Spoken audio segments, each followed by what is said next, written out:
vast.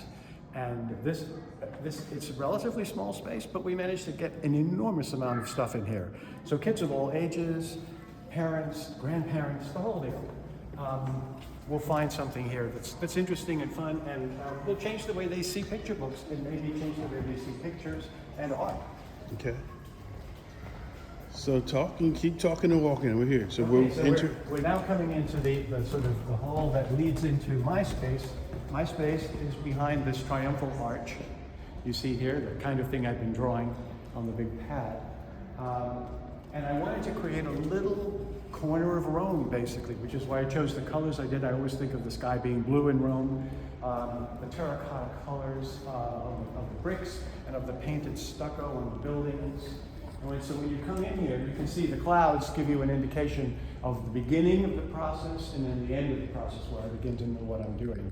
Those are all my thoughts. This is where it starts, and it's just the walls are covered with stuff because that's what I end up with, stuff, which I start to put together in these little book dummies down here. I want to sort of see what it's going to look like if you start turning pages. That's what this shows. These are sketchbooks that are reproduced so that kids can and visitors can pick up the sketchbook and actually be reading through the sketchbooks. I have about 6 or 7 sketchbooks made during the making of this book. So this is on tracing paper, there are postcards in there are photographs I've taken, there are sketches that some of which remain, many of which don't.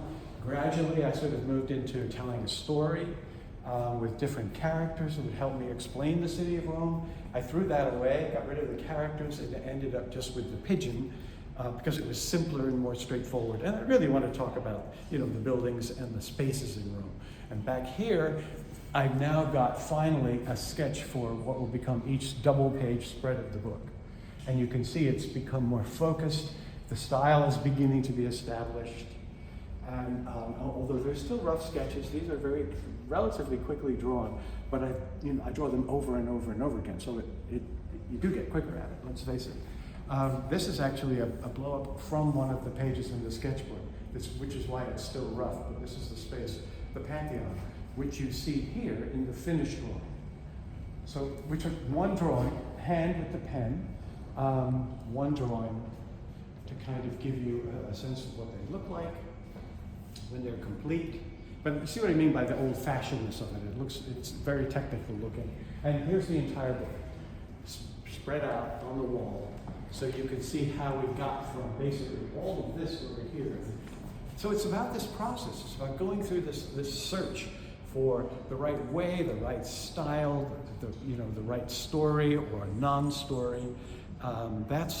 That's what I'm after, and that's the thing that's most fun about this whole thing is you don't really know where you're going at the beginning, but when you get there, you recognize it.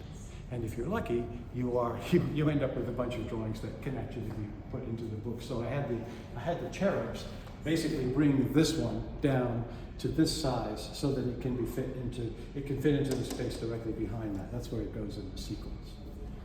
So playing